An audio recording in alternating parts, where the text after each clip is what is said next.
लगता है बीजेपी को मकर संक्रांति का ही इंतजार था। तभी तो जिस सीट पर जीत दर्ज करना उसकी साख और नाक का सवाल बन गया है, उस पर खरमास में कैसे अपने उम्मीदवार की घोषणा करते। आखिर मामला धर्म नगरी अयोध्या से भी तो जुड़ा है। शुभ काम के लिए शुभ मुहूर्त तो बनता ही है। फिर क्या, आज जैसे ही खरमास खत्म हुआ, बीजेपी ने अयोध्या की मिल्कीपुर विधानसभा सीट पर हो रहे उपचुनाव के लिए अपने पत्ते खोल दिए। अनुसूचित जाति के लिए आरक्षित मिल्कीपुर सीट पर पार्टी ने चंद्रभान पासवान पर दांव लगाया है।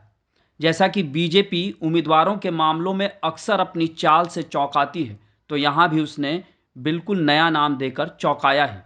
वैसे चंद्रभान के साथ जो पासवान वाला टैग है, उसकी महिमा ही सबसे अहम पहलू है इसका, क्योंकि सपा को कड़ी टक्कर या कहें तो मात देने के लिए बीजेपी ने बहुत सोच समझकर सपा वाला ही मोहरा चला है, यानी पासी के सामने पासी वाली चाल।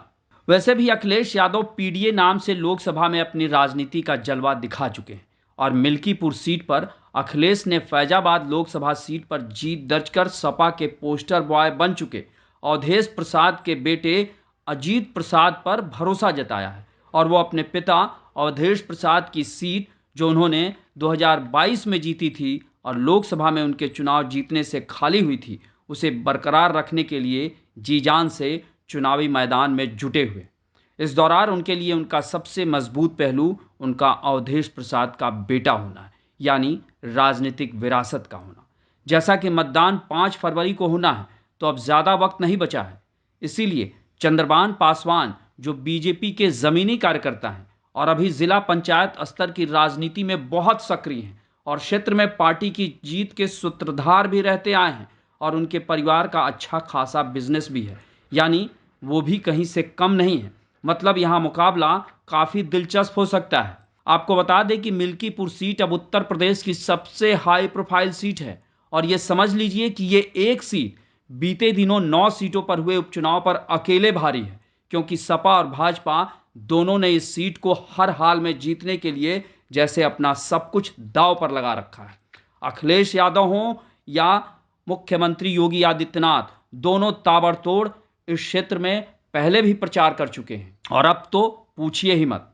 जैसा कि अजीत प्रसाद पासी समुदाय से आते हैं, तो बीजेपी ने भी उनके सामने उसी समुदाय से आने वाले चंद्रभान पासवान को उतार दिया। तो मिल्कीपुर सीट पर जाति समीकरण को भी समझना जरूरी हो जाता है।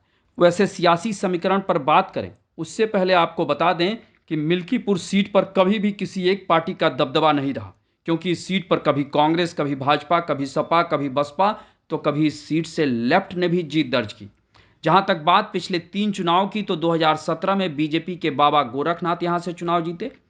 2022 में सपा की टिकट पर अवधेश प्रसाद यहां से चुनाव जीते, जो 2024 लोकसभा चुनाव में जब वो फैजाबाद सीट से चुनाव जीतकर सांसद बन गए, तो मिल्कीपुर सीट पर उपचुनाव कराना पड़ रहा है।